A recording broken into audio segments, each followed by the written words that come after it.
तो कैमरा में फॉग की वजह से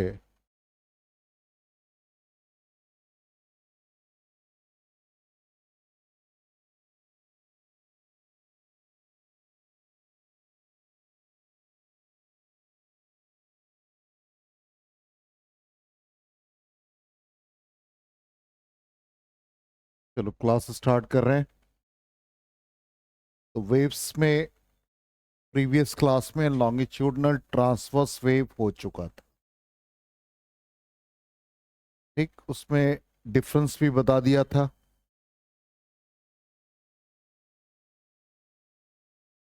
अब आज की क्लास में जो वाइब्रेशन स्ट्रिंग में होता है वो, या जो वेव प्रोड्यूस होता है स्ट्रिंग में, वो ट्रांसवर्स वेव होता है। तो स्पीड ऑफ ट्रांसवर्स वेव हम फाइंड करेंगे सॉलिड्स में, स्ट्रिंग में। इसी तरह से लॉन्गिट्यूडनल वेव भी फाइंड करेंगे सॉलिड में, लिक्विड में, गैसेस में। तो सबसे पहला पार्ट हमारा है स्पीड ऑफ ट्रांसवर्स वेव। जैसे एक स्ट्रिंग है। अब ऑलरेडी हम लोगों ने प्रीवियस क्लास में पढ़ रखा है कि स्ट्रिंग में ट्रांसवर्स वेव का प्रोपेगेशन होता है। अब ये ट्रांसवर्स वेव का प्रोपेगेशन हम लोग जैसे एक एग्जाम्पल ले ले कि स्ट्रिंग किसी दो रिजिड सपोर्ट पर फिक्स्ड है और ये वेव फॉर्म कर रहा है। तो ऑब्वियसली जब क्रिस्ट और ट्रफ का फॉर्मेशन होगा तो इस स्ट्रिंग के अलोंग टेंशन क्रिएट होगा और इसी टेंशन को टी से रिप्रेजेंट किया है। तो यहां पर वही हमने एक स्ट्रिंग का पोर्शन लिया जहां पे क्रिस्ट का फॉर्मेशन है। अब यहां पर एक एलिमेंट्री सेगमेंट कंसिडर कर लेंगे। इस एलिमेंट्री सेगमेंट को डीएल या जो भी डेल्टा एल एज्यूम कर ले। अब यहां पे इस पर जो फोर्स एक्ट कर रहा है, टेंशन एक्ट कर रहा है, ये आर्क का जो सेंटर है वो एज्यूम कर लिया और यहां पे जो एंगल फॉर्म कर रहा है उसको हमने इक्वली बाइसेक्ट कर दिया। इसको डेल्टा थीटा मान लिया, इसको भी डेल्टा थीटा मान लिया या डी थीटा मान लिया। अब यहां टेंजेंट ड्रॉ किया तो इसका प्रॉपर्टी है कि ये एंगल भी डेल्टा थीटा होगा। तो टी का एक component T cos delta theta इधर एक्ट करेगा। इस टेंशन टी का एक कंपोनेंट डेल्टा थीटा यहां भी एंगल फॉर्म किया, इसका एक component T cos delta theta इधर। तो इस टी का component T cos delta theta इधर लगा तो एक कंपोनेंट इधर लगेगा और उसका नाम टी साइन डेल्टा थीटा। इसी तरह से इस टी का भी एक कंपोनेंट टी कॉस थीटा इधर लगा तो इसके along T sine delta theta लगेगा।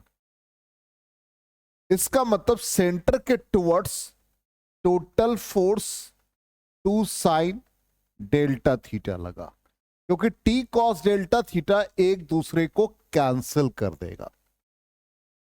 इसका मतलब सेंटर के टुवर्ड्स 2 साइन डेल्टा थीटा लगा। अब हम लोग ऑलरेडी जान रहे कि ये एंगल काफी स्मॉलर है, इसलिए साइन डेल्टा थीटा को हम डेल्टा थीटा के फॉर्म में लिखते हैं। इसका मतलब ये क्वांटिटी जो बन जाएगा वो 2t sine delta theta becomes delta theta. इसको हम लोग लिख सकते t इंटू 2 डेल्टा थीटा। ठीक, अब ये फोर्स का जो डायरेक्शन है वो सेंटर के टुवर्ड्स है, तो obviously t into 2 delta theta centre के टुवर्ड्स, ऑब्वियसली हम लोग जान रहे हैं कि सेंटीमीटर फोर्स एक्ट करता है, तो वो क्या आ गया mv स्क्वायर बाई इस आर्क का रेडियस r सपोज, तो mv स्क्वायर बाई r हो जाएगा।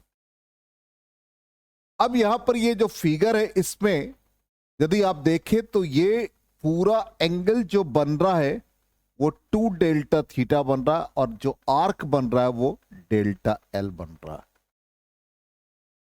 तो theta is equal to 2 delta theta is equal to arc by radius, तो डेल्टा एल बाई आर हो जाएगा। अब इसकी जगह पर हम लोग पुट कर देंगे डेल्टा एल बाई आर और ये M V square by R, एक आर कैंसिल हो गया, क्लियर। और यहां पर टी है ऑलरेडी टेंशन। अब ये 2t ध्यान दोगे, अब ये 2 डेल्टा, ये थोड़ा सा यहां मिस्टेक हो गया, इसको हम लोग ठीक कर लेते हैं क्योंकि 2 डेल्टा थीटा का टोटल वैल्यू है, 2 डेल्टा थीटा का टोटल वैल्यू है delta L by R is equal to M V square by R, R R cancel हो गया। अब टेंशन का वैल्यू क्या हो गया, mass by delta L V square. इसको हम लोग मास पर यूनिट लेंथ को म्यू से रिप्रेजेंट करेंगे, तो फाइनली इधर लेफ्ट साइड में लिख रहे हैं इसको म्यू से रिप्रेजेंट करेंगे। तो यहां पर ये T is equal to mu V square, then V square is equal to T by mu, then velocity और speed of transverse wave in the string क्या बन गया, under root T by mu. Repeat कर रहे हैं, ये हमने पूरा कैलकुलेशन किया है, ठीक है। नेक्स्ट स्लाइड पे आते तो इजिली आपको समझ में आ जाएगा। इसको हम क्लीन कर दे रहे और फिर देखिए ध्यान से। हमने कहा कि जब ट्रांसवर्स वेव का प्रोपेगेशन स्ट्रिंग में होता है तो स्ट्रिंग में टेंशन क्रिएट होता है। अब जब टेंशन क्रिएट होगा तो इसका एक एलिमेंट्री सेगमेंट हम लोग कंसिडर कर लेते हैं। अब ये एलिमेंट्री सेगमेंट यहां कंसिडर कर लिया, थीटा मान लो, डेल्टा थीटा जो भी मानना है। तो एक सेगमेंट का, ये पूरे सेगमेंट में हाफ सेगमेंट को थीटा लिखा तो पूरा सेगमेंट क्या बनेगा, 2 थीटा बनेगा। अब यहां टेंजेंट हम लोग ड्रॉ करें तो ये थीटा एंगल बन गया, तो टी के कंपोनेंट जो टेंशन लगे उसका एक कंपोनेंट टी कॉस थीटा और टी कॉस थीटा इधर लग जाएगा। अब टी कॉस थीटा लगा तो टी का एक कंपोनेंट कॉस लगा, इधर का कंपोनेंट क्या बन जाएगा, साइन बन जाएगा।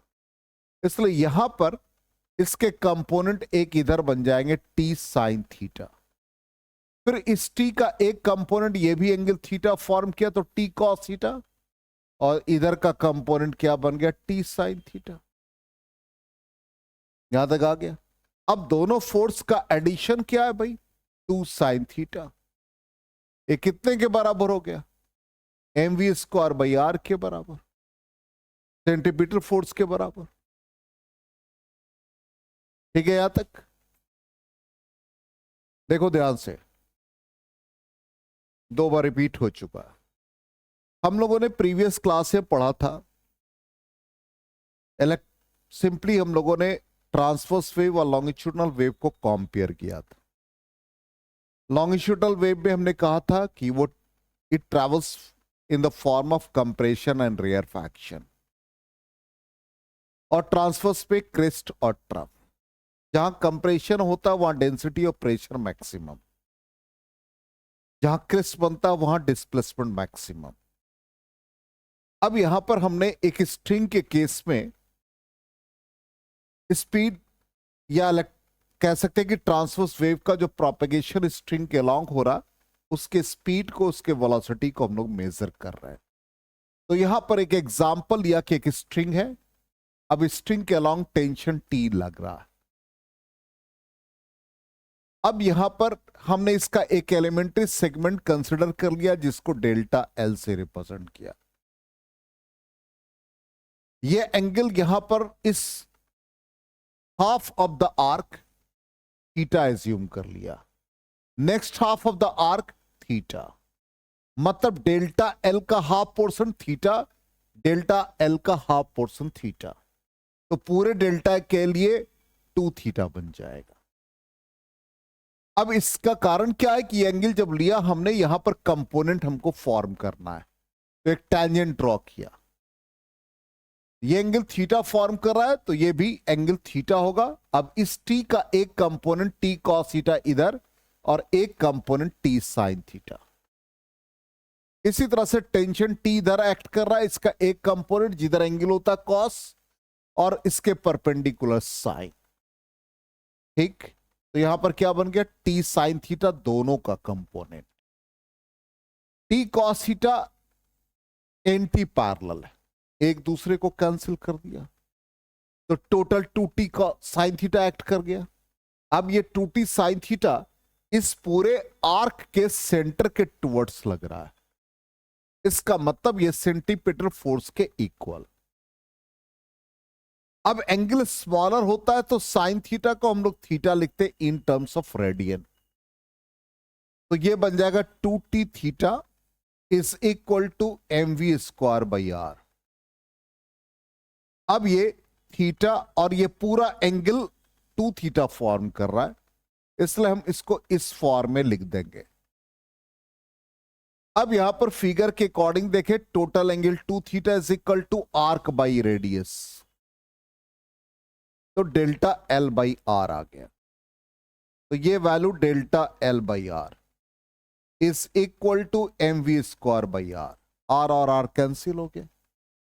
अब यहां पर v square is equal to T delta L by M आ गया। हम इसको चाहते इस फॉर्म में लिखना, m बाई डेल्टा एल, और मास पर यूनिट लेंथ को हम लोग म्यू से रिप्रेजेंट करते हैं, तो ये t बाई म्यू हो गया। तो v is equal to under root T by mu, इसलिए स्पीड और velocity of electromagnetic waves, transverse wave, sorry, speed और velocity of transverse wave along the string v is equal to under root t by mu। t हो गया tension और mu हो गया मास पर unit length. ये हम लोगों को दिमाग में रखना है, ठीक है। ये ऐसा नहीं कि डेरिवेशन हम याद रखेंगे, लेकिन इसका वैल्यू हम लोगों को याद रखना है कि टेंशन बाई म्यू, और ये म्यू यहां पर मास पर यूनिट लेंथ है। क्लियर हो गया? ठीक, यहां तक 100% क्लियर।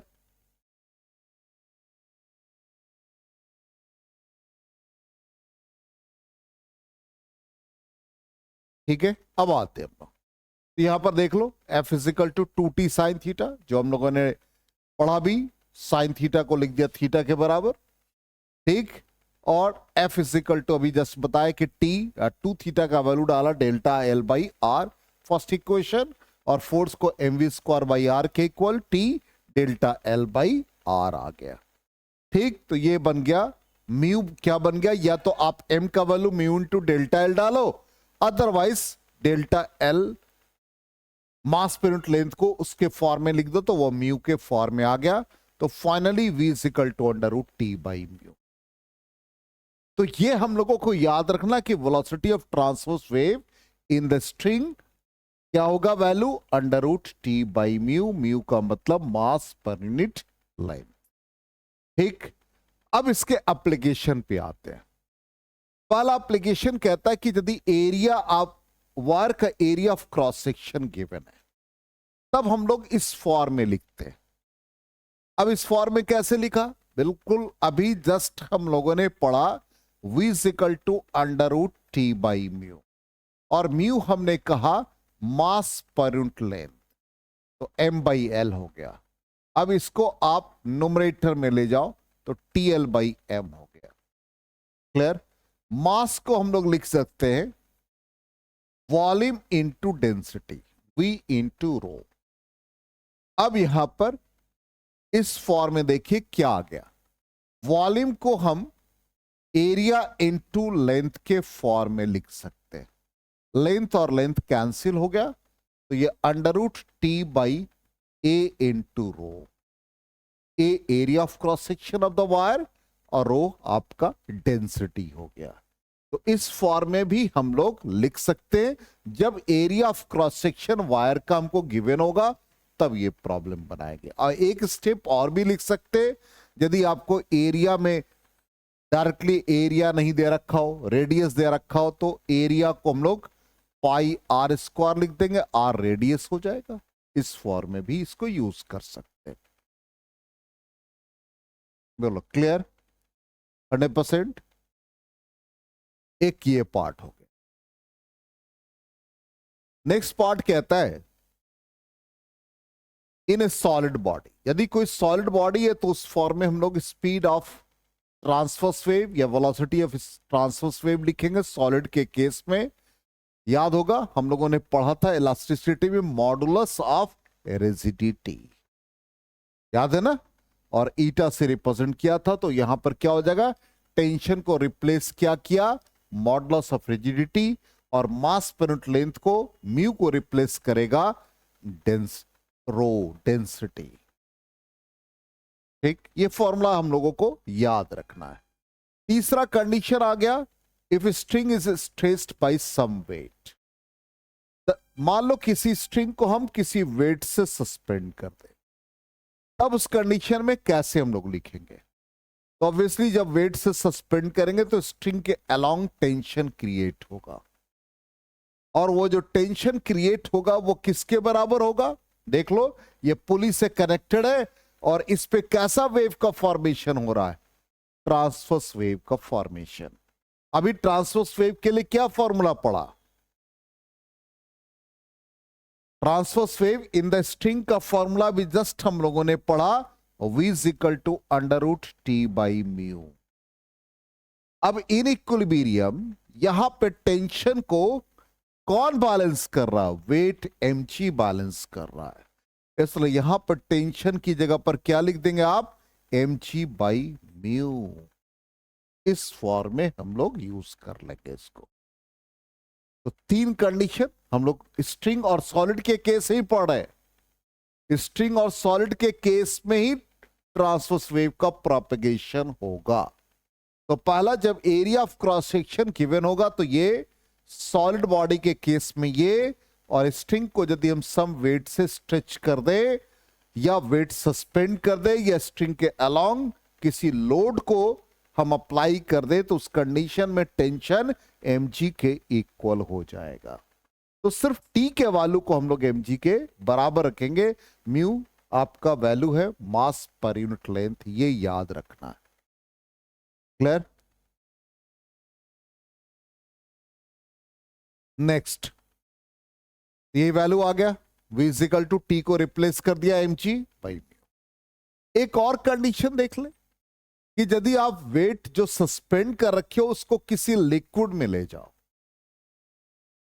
ठीक, तो लिक्विड में ले जाओगे तो क्या केस बनेगा? अब ये लिक्विड में हमने वेट को डाल दिया, क्या होगा? लिक्विड अपोज करेगा और अपथ्रस्ट एक्सर्ट करेगा, तो आर्किमिडीज प्रिंसिपल के अकॉर्डिंग वेट लॉस करेगा। तो अपरेंट वेट याद होगा, हम लोगों ने जी डैश का वैल्यू निकाला था। क्या था जी डैश का वैल्यू? याद कीजिए सब लोग। हाँ, तो हम लोगों ने जो लिखा था लॉस इन वेट, उसको क्या लिखा था? mg dash is equal to true weight minus upthrust exerted by the liquid. याद है? ठीक, और ये वेट क्या भाई? m के फॉर्म में। ठीक, तो ये क्या बन गया? mg बना। ये क्या बना? तो ये मास को वॉल्यूम इनटू डेंसिटी के फॉर्म में लिखेंगे, तो वो आ जा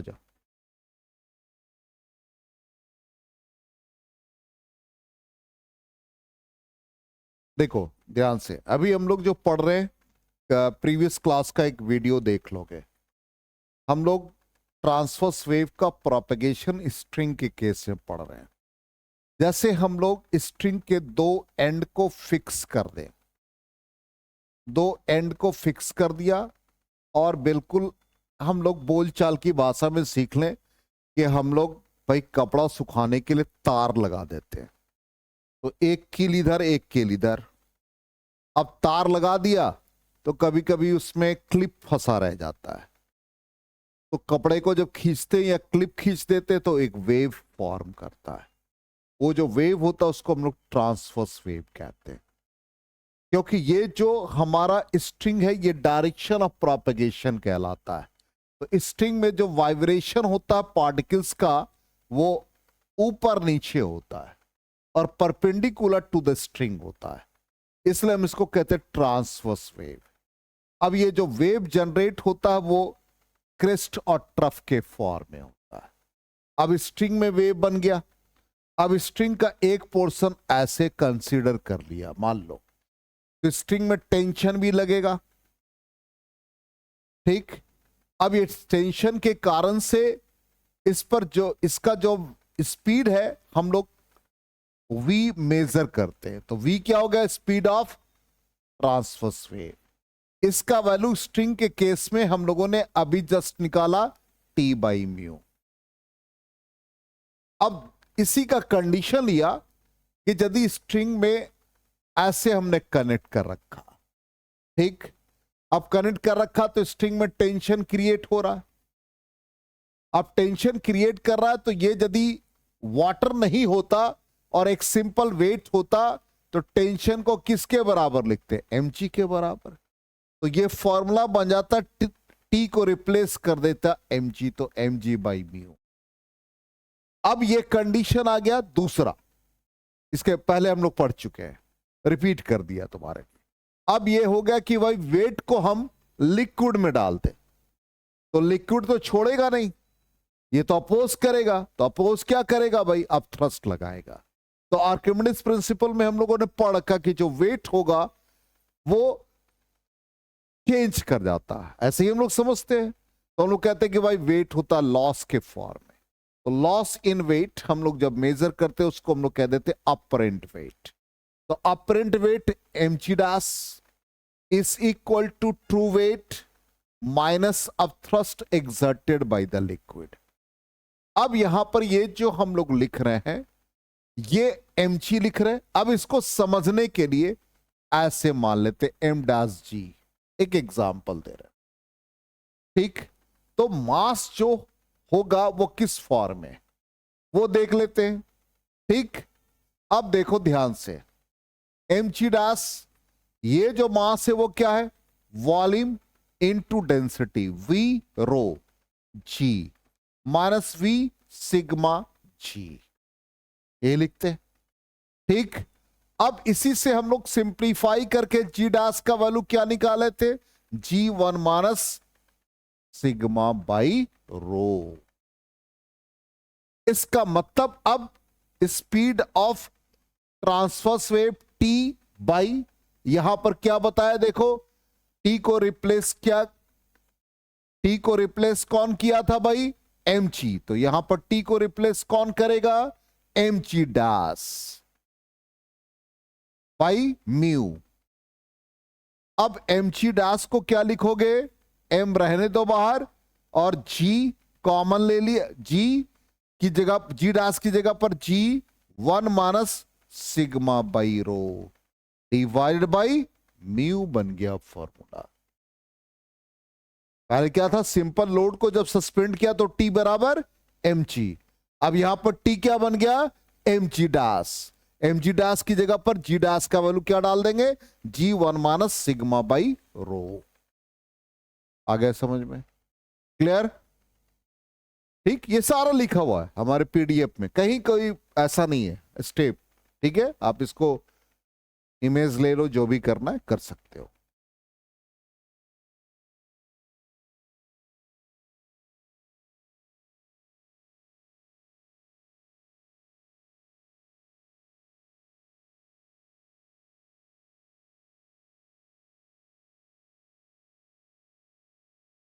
हो गया, आगे बढ़े।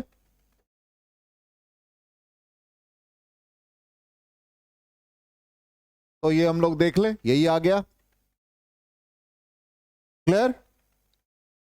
अब एक और भी पॉइंट देख लेते हैं, यदि दो स्ट्रिंग को रिजिड सपोर्ट से कनेक्ट कर दे और मान लो कि ये अभी विंटर सीजन है, हम लोग भी परेशान है, रिकॉर्डिंग हो रहा है, कैमरा में भी फॉग है और रौनक साहब के सराउंडिंग में फॉग है। रौनक साहब आ गई, कम बड़ा अचीवमेंट थोड़े, ये तो 10 बजे तक सोते रहते हैं। हाँ, तो अब कहता है कि स्ट्रिंग को हमने फिक्स कर दिया 2 रिजिड सपोर्ट। किसी वजह से मान लो इस टेम्परेचर वैरी कर गया, तो हम लोग पढ़ चुके हैं कि जब टेम्परेचर इंक्रीज करता है तो length of the wire change होता है, तो ऑब्वियसली यहां भी चेंज होगा। अब चेंज होगा तो यही है, टेम्परेचर इंक्रीज कर गया। ठीक, स्ट्रिंग में टेंशन टी लगना ही है, ये टी तो जो आपको सुबह शाम हम देते रहते हैं टेंशन, वो तो लगना ही है। अब इसको हम लोग कैसे सिंप्लीफाई करेंगे? तो speed of transverse wave T by mu, ये फॉर्म तो हो ही रहा। अब ये टेंशन है, हम लोगों ने पढ़ा था यंग्स मॉडल्स ऑफ इलास्टिसिटी का, एक लास्ट में एक्सप्रेशन आया था थर्मल स्ट्रेस, याद होगा। तो थर्मल स्ट्रेस क्या था कि यदि हम इस रॉड को फिक्स कर दे 2 एंड से, तो जब टेम्परेचर इंक्रीज करता है तो उस कंडीशन में एक्सटेंशन जब होगा तो ये फोर्स एग्जर्ट कर रहा था इस सपोर्टिंग एंड पर, और इस फोर्स को हम लोगों ने थर्मल स्ट्रेस का नाम दिया था। और थर्मल स्ट्रेस का वैल्यू क्या निकाला था, याद होगा, Young's modulus alpha delta theta, याद आया? क्लियर? इसका मतलब यहां पर एफ को या टी को कौन रिप्लेस कर देगा? Y alpha delta theta. भूल गए? यंग्स मॉडुलस सब भूल गए? ठीक, आ गया समझ में? जितना टेम्परेचर इंक्रीज कर रहा है वो डेल्टा थीटा है, डिफरेंस इन टेम्परेचर। अल्फा क्या था? कोफिशिएंट ऑफ लीनियर एक्सपेंशन, और वाई क्या था? Young's modulus of elasticity. तो टी को रिप्लेस कर देगा। तो अब हमारा रिजल्ट देख लीजिए किस फॉर्म में, टी को रिप्लेस कर देंगे तो क्या आ गया, देख लो क्या बन गया, वाई ए, चूंकि स्ट्रेस था एफ, स्ट्रेस का मतलब क्या है? गुड, आप लोग कमाल कर रहे हैं। अरे स्ट्रेस बताया था force upon area, Y alpha delta theta. तो एफ की जगह पर Y A alpha delta theta, तो इसको एफ की जगह पर क्या हो रहा है? टेंशन। ठीक, तो v इजिकल टू क्या हो गया? टी को रिप्लेस किया एफ और बाई म्यू, वही वैल्यू यहां पर लिख दिया। एफ को रिप्लेस करो, Y A alpha delta theta divide by mu, वही लिखा हुआ है। अब आ गया समझ में? तो ये हम रिजल्ट याद कर रहे हैं, रिजल्ट समझ रहे हैं, और डायरेक्टली हम लोग क्वेश्चन में इसको अप्लाई करेंगे। आ गया समझ में यहां तक? 100% क्लियर? अब आ जाए हम लोग लॉन्गिट्यूडनल वेव के केस में। तो ट्रांसवर्स वेव का हो गया, अब वेलोसिटी ऑफ लॉन्गिट्यूडनल वेव। तो लॉन्गिट्यूडनल वेव का प्रोपेगेशन सारे मीडियम में, सॉलिड, लिक्विड, गैसेस सब में। तो सॉलिड के केस में हम लोग यूज करेंगे Young's modulus. V is equal to, string के केस में क्या बताया था? Tension by mu. तो टेंशन को रिप्लेस कौन करेगा? यंग्स मॉडुलस, और म्यू को रिप्लेस करेगा डेंसिटी। ठीक, इसी तरह से लिक्विड और गैस मीडियम में आएंगे तो वहां पर क्या होता था? Bulk modulus. याद रखिए सारी चीजें। सॉलिड के केस में क्या था? वायर था, रॉड था, रॉड में इलॉन्गेशन, तो यंग्स मॉडुलस। लिक्विड और गैसेस के केस में क्या था? Bulk modulus. तो बी बल्क मॉडुलस, तो वाई को रिप्लेस करेगा बल्क मॉडुलस, रो डेंसिटी। ठीक, तीसरा केस आ जाए, थर्ड। अब एक और केस, फिर इसके बाद ये पहले थर्ड ही आ गया, चलो कोई बात नहीं। हम लोग जान रहे हैं कि जो सॉलिड है वो ज्यादा इलास्टिक होता है गैस के रिस्पेक्ट में। तो यहां पर ई इलास्टिसिटी है सॉलिड का, ई एल है इलास्टिसिटी लिक्विड का, ई वी है वेपर के केस में। इसलिए सॉलिड का इलास्टिसिटी यंग्स मॉडुलस ज्यादा है, तो Y S greater than Y L greater than Y V. ठीक, तो इसलिए हम लोग कह देते हैं कि सॉलिड के केस में लाइक स्टील के केस में स्पीड ऑफ वेव ज्यादा होगा देन वाटर देन एयर। तो स्टील के केस में याद रखना 5,000 मीटर पर सेकेंड, वाटर के केस में 1500 मीटर पर सेकेंड और एयर में 330 मीटर पर सेकेंड। ठीक, अब आ जाए, कहता है velocity of sound in case of extended solids. ठीक, एक तो सॉलिड लिक्विड गैसेस पढ़ लिया, फिर हम लोगों ने डिफरेंट मीडियम का देख लिया कि सॉलिड में कितना है, लिक्विड में कितना है, वेपर मतलब एयर में कितना है, सारे वैल्यू हम लोगों ने लिख लिया। अब कहता है velocity of sound in case of extended solid crust of the earth, sorry. तो इसमें यहां पर बल्क मॉडुलस, और चूंकि यहां पर बल्क मॉडुलस भी यूज करेंगे जो वहां पर फ्लूइड के केस में होगा, और दूसरा हमारा जब सॉलिड होता है तो मॉडुलस ऑफ रिजिडिटी आता है, तो वहां पर ये फॉर्मूला यूज करेंगे बी प्लस 4/3 ईटा। बी बल्क मॉडुलस है, ईटा मॉडुलस ऑफ रिजिडिटी है। ये सब डायरेक्ट फॉर्मूला हम लोग को यूज करना है, एक डेरिवेशन आपको सिखाया उसी को रिप्लेस करते जाना है। तो ये 4 एक्सप्रेशन लॉन्गिट्यूडनल वेव के लिए हो गया। ठीक है, बोलो क्लियर। अब आ जाए न्यूटन्स फॉर्मूला। न्यूटन्स का एजम्पशन था कि जो स्पीड ऑफ वेव है या साउंड का प्रोपगेशन एयर में जब होता है तो कहता है कि टेम्परेचर रिमेन्स कांस्टेंट। जब टेम्परेचर कांस्टेंट होता है तो उस प्रोसेस को हम लोग आइसोथर्मल कहते हैं। ठीक, क्योंकि एयर में जब वेव का प्रोपगेशन हो रहा है तो कंप्रेशन और रेयरफैक्शन फॉर्म करते जाते हैं। तो कहता कि कंप्रेशन और रेयरफैक्शन जब फॉर्म करता है तो उस कंडीशन में उसका टेम्परेचर इक्वल होता है। उस प्रोसेस को न्यूटन्स ने एज्यूम किया कि आइसोथर्मल है। जब आइसोथर्मल प्रोसेस होता है तो हम लोग लिखते हैं PV is equal to constant. ठीक, प्रेशर इनटू वॉल्यूम का प्रोडक्ट कांस्टेंट, क्योंकि इक्वेशन ऑफ स्टेट होता PV is equal to RT. तो टेम्परेचर कांस्टेंट तो राइट हैंड साइड वाला क्वांटिटी कांस्टेंट हो गया। हम लोगों ने प्रीवियस क्लास में पढ़ा था, एक बताया था आपको इलास्टिसिटी के 2 कंडीशन बताए थे, आइसोथर्मल इलास्टिसिटी बताया था जो प्रेशर के बराबर होता है। चलिए कोई बात नहीं, अभी हम लोगों ने लिक्विड और गैसेस के लिए बल्क मॉडुलस पढ़ा। ये पढ़ा बल्क मॉडुलस का वैल्यू हम लोगों ने क्या निकाला था, याद होगा, minus delta P delta V by V, याद है। स्ट्रेस फोर्स अपॉन एरिया को डेल्टा पी लिखा, divide by change in volume by original volume. अब इस बल्क मॉडुलस का वैल्यू कितना होता है ये इक्वेशन से हम लोग निकाल लेंगे।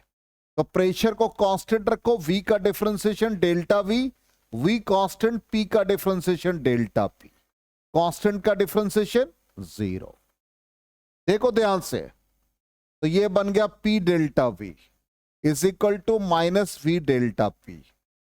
P इज इक्वल टू क्या बना, minus delta P V divide by delta V। ठीक, इसको आप क्या लिख सकते हो, minus delta P whole divide by delta V by V। ये किसके बराबर है, बल्क मॉडुलस के बराबर। इसलिए यहां पर क्या हो जाएगा, बल्क मॉडुलस को कौन रिप्लेस करेगा, प्रेशर रिप्लेस करेगा।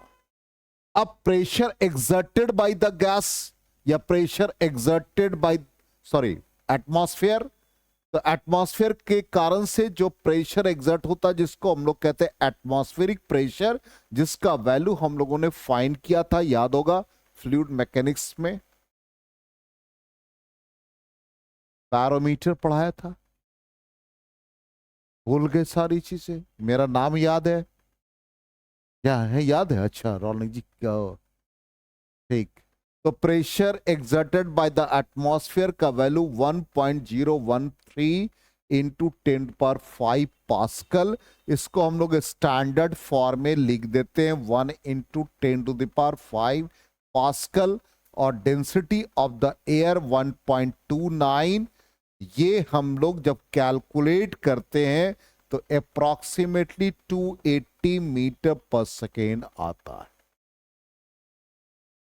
अब ये 280 मीटर पर सेकेंड जो स्पीड आ रहा है ये 330 मीटर पर सेकेंड से 16% लेसर है, इसलिए न्यूटन्स फॉर्मूला फेल कर गया।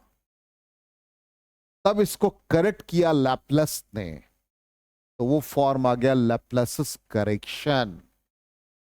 आया समझ में यहां तक? ठीक। अब ये देख लीजिए, ध्यान, सब कुछ है, कहीं परेशान होने की जरूरत नहीं है। आइसोथर्मल इलास्टिसिटी प्रेशर क्या लिखा था? देखो, बी बाई रो की जगह पर पी बाई रो। इसको स्टैंडर्ड फॉर्म में क्या लिख दिया? 1.01 इंटू 10⁵ और डिवाइड बाई 1.29। क्या गया रिजल्ट? 280 मीटर पर सेकेंड। और क्या कहा हमने? जो एक्सपेरिमेंटल वैल्यू कितना? 332। और वो न्यूटन्स फार्मूला से क्या है? ज्यादा है। और अप्रोक्सीमेटली एरर निकालोगे तो 16 to 17% के आसपास आएगा। तो ये फॉर्मूला फेल कर गया। तो फेल कर गया तो भाई तो इसका रेमेडी क्या है? तो रेमेडी लैपलेस ने निकाला, जिसको हम लोग कहते हैं लैपलेस करेक्शन। वो कहता है कि एयर में आइसोथर्मल प्रोपगेशन नहीं होगा। कहता है जब कंप्रेशन और रेयरफैक्शन फॉर्म करता है एयर में, तो उसको उतना टाइम नहीं मिलता है कि वो टेम्परेचर को इक्वलाइज कर दे। तब उस कंडीशन में हीट का एक्सचेंज नहीं होता है। जब हीट का एक्सचेंज नहीं होता तो प्रोसेस क्या बन जाता है? एडियाबेटिक। अब उसने एडियाबेटिक कंडीशन लिया और PV to the power gamma is equal to constant. अब इससे भी हम लोग वही निकालेंगे, फिर से वही formula, v is equal to under root B by rho. अब इसका वैल्यू कितने के बराबर? यहां से आएगा pressure constant, v to the power gamma का differentiation, x to the power n का nx(n-1), तो गामा v गामा -1, v का किया dv या डेल्टा v, जो लिखना चाहे आप, plus v to the power gamma constant p का dp, और कांस्टेंट का differentiation 0, gamma p v to the power gamma v to the power -1 dv is equal to minus v to the power gamma dp। v to the power gamma cancel हो गया। देखो, gamma p divide by v dv is equal to minus dp। Gamma p is equal to क्या बन गया? Minus dp। देखो ध्यान से, divided by क्या बनेगा? जल्दी से बता दो। dv। अभी न्यूमरेटर में जाएगा, उसको ऐसे लिख दे, तो ये किसके बराबर हो गया? बल्क मॉडुलस के बराबर। इसका मतलब अब यहां पर ये b को रिप्लेस कौन किया? b को रिप्लेस कौन किया? Gamma p by rho. और गामा क्या है भाई? याद होगा, ratio of two specific heat. और हम लोगों ने एयर के लिए कितना निकाला था? 1.41 अप्रोक्सीमेटली। देख लीजिएगा, चेक कर लीजिएगा। अब पी क्या है? 1 इंटू 10⁵, और डेंसिटी कितना है? 1.29, अप्रोक्सीमेटली 330 मीटर पर सेकेंड आ जाएगा, मीटर पर सेकेंड। अब यही देखो, कैलकुलेशन किया हुआ है। आ गया समझ में यहां तक? ये कैलकुलेशन हमने किया हुआ है। इरेज करें, देख लीजिए, 330 1.41 इंटू 280 330 मीटर पर सेकेंड। इसका मतलब ये स्टैंडर्ड वैल्यू के अप्रॉक्स है। यही लैपलेस करेक्शन हमारा था। अब यहां पर हम लोग एक कंडीशन और सीख लें। हम लोगों ने आरएमएस स्पीड सीखा था, याद है? Root mean square speed kinetic theory of gases में कितना वैल्यू निकाला था? Average kinetic energy is equal to 3/2 kBT। क्या बात! K B Boltzmann constant, T absolute temperature, ठीक। और उसी को इस फॉर्म में लिख दिया। स्पीड क्या निकाला आपने, देखो क्या आ गया, गामा पी बाई रो। रो को क्या लिखा, रो डेंसिटी मास पर यूनिट वॉल्यूम, तो ये क्या बन गया, अंडर रूट गामा पी और डेंसिटी को मास पर unit volume, PV equal to क्या लिखते हैं, आर टी बाई एम। आ गया ये gamma R T by M, तो स्पीड आ गया gamma R T by M sound का। आरएमएस के लिए क्या पढ़ा था, 3RT बाई एम। दोनों को डिवाइड कर दो तो आरएमएस बाई साउंड का एक्सप्रेशन क्या आ गया, 3 बाई गामा। गामा के वैल्यू को आप बदलते जाओ और आप कंपेयर करते रहो आरएमएस स्पीड को स्पीड ऑफ साउंड के रिस्पेक्ट। आगे समझ में क्लियरली 100%। तो यहां तक आज कंप्लीट कीजिए, कल से बिल्कुल टाइम पर आइए। और तुमको रिपीट ही कर दिया, थोड़ा और भी यदि होगा तो एक बार वीडियो चेक देख लोगे।